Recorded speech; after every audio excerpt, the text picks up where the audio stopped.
Very superstitious writings on the wall.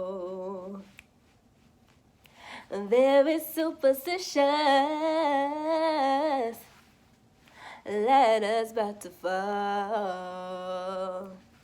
If you believe in things that you don't understand, you will suffer. Superstition is the way.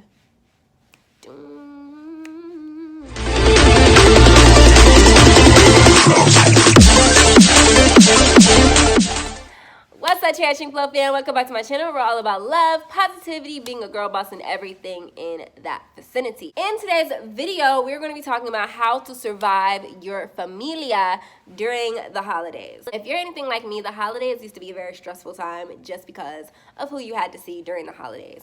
Family can come with a whole lot of complications. A whole lot of complications. I know that. I get that. I feels you, okay? I be here.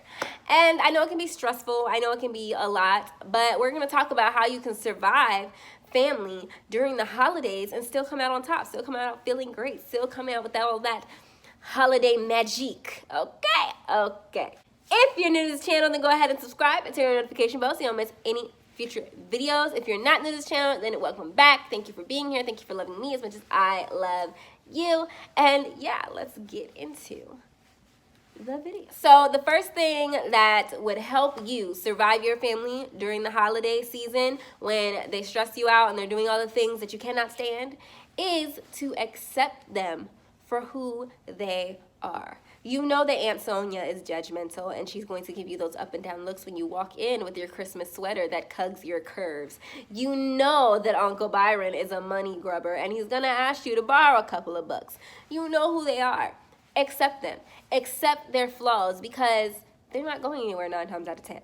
So you might as well just accept them for who they are. And accepting them for who they are and realizing that that's who they are, they're not going to change. And you being upset about it is not going to change them. It kind of makes you feel a little better. You can just take it with a grain of salt. You can take those little annoying questions with a grain of salt. You can just let it go in one ear and out of the other. Tip number 2 is to get some clear-cut set boundaries. If Aunt Sonia is going too far with her little judgmental tactics, I don't care if you're 16, 17, 18, 19, if you're an adult or if you're a teenager, make sure that it is known and clear that you are not comfortable when they talk to you a certain way. This may be a little controversial because I know a lot of kids are taught to be seen and not heard, but if you're being talked down to, do not be afraid to, okay, that might be a tough one. But it's my advice, it's what I should have done when I was a teenager, is speak. How you're talking to me offends me and makes me feel some type of way. And you will know if your family really cares about you if they don't make any changes once you express that what they're doing is hurting you. So make some clear-cut boundaries. And if you're grown, you don't have to take nothing. Whether that's your uncle, auntie, mother, or father. If somebody is crossing boundaries and stepping over lines, vocalize that. Make it known. And do not even let somebody cross those boundaries. And if they cross those boundaries, then you can be out. Tip number 3, a lot of the reasons that we have discomforts with our families is because of things that have happened between us and certain family members in the past. So my advice in this situation, if your reason for not wanting to spend time with your family is because of something that's happened in your family that you were still holding grudges about, that you were upset about, is learn to forgive. Learn to forgive and let it go. There's no point in harboring that anger. Your family, while they are your family, while they are your blood, and you know you're taught blood is thicker than water, your family are people too.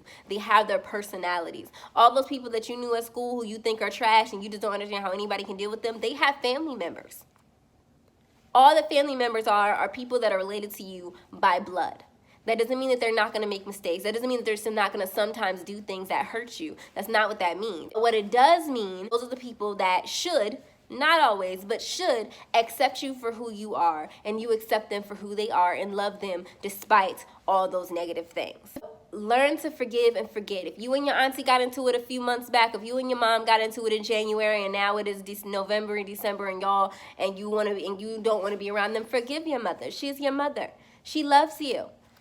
You know, if she loves you. Like if there's anything like my family, there have been plenty of times with the majority of my family, especially on my mother's side, have made me feel some type of way. But I choose to forgive and try to let go and move on. It's not always easy, trust me, because it is so much easier for me to just not like somebody than it is for me to let go of something they did that pissed me off. Tip number 4 is bring a friend.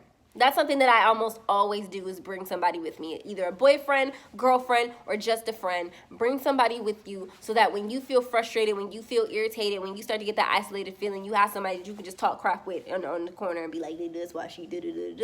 That's why her husband left her, You can chit chat between y'all two, and you have like a little insider that's on your side and your side alone. And you ain't got to worry about it getting back to your Auntie Sonia and your Uncle Byron and all of them. Not to mention that you feel a lot more confident, a lot more capable of handling certain situations if you know that you're not handling those situations by yourself. My last, final, and biggest tip is don't go. There are a lot of family members who may watch this video, may not watch this video, may know it's about them, may not know it's about them, but there are a lot of family members who rarely see me.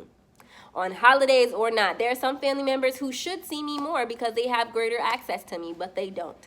Because even though all the things that I said previous to this are true, at the end of the day, your mental health comes before what they want for the holidays. If your family is toxic to you, if your family is poisonous, if your family makes your holidays miserable, not just uncomfortable, not just a little bit annoyed, but miserable, don't spend the holidays with them. The holidays are meant to be a happy time. I love me some Christmas, and if I'm not going to spend my Christmas around people that I don't like, that make me feel uncomfortable, I don't care if we're blood related or not. It doesn't matter if somebody is your uncle, your aunt, your cousin, your mother, your father. As much as those people gave you life and they may have something to do with who you are right now, you do not have to compromise your mental health and well-being to be with your family during Christmas and during Thanksgiving and all of those holidays. This video is probably going to come out after Thanksgiving, but whatever. If it's that bad, if it's to that extent, don't spend Christmas at home.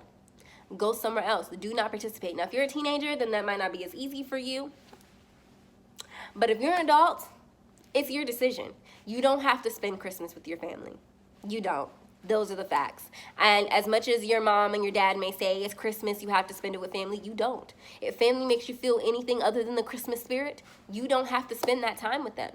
I have certain family members, and I would advise that if your family makes you feel badly about yourself, if it's that toxic and you can't communicate it, or you have communicated and they don't have any desire to change, or they try to tell you that, you don't know what you're talking about, or you're this, they try to down talk you and your emotions and try to invalidate what you're feeling, then you do not have to spend any time with them. I promise. Those are my tips. That's my advice. If you're trying to survive the family during the holidays, these are my advice. All the way from setting boundaries, accepting their flaws, all the way to screw these people. You don't have to spend time with them at all if they're that bad. There's all different sides of the spectrum. I would suggest you try the first 4 first, and if those are not working and it makes you feel worse, or if it makes you feel still badly, just the same, they're not even trying, then go ahead and don't go.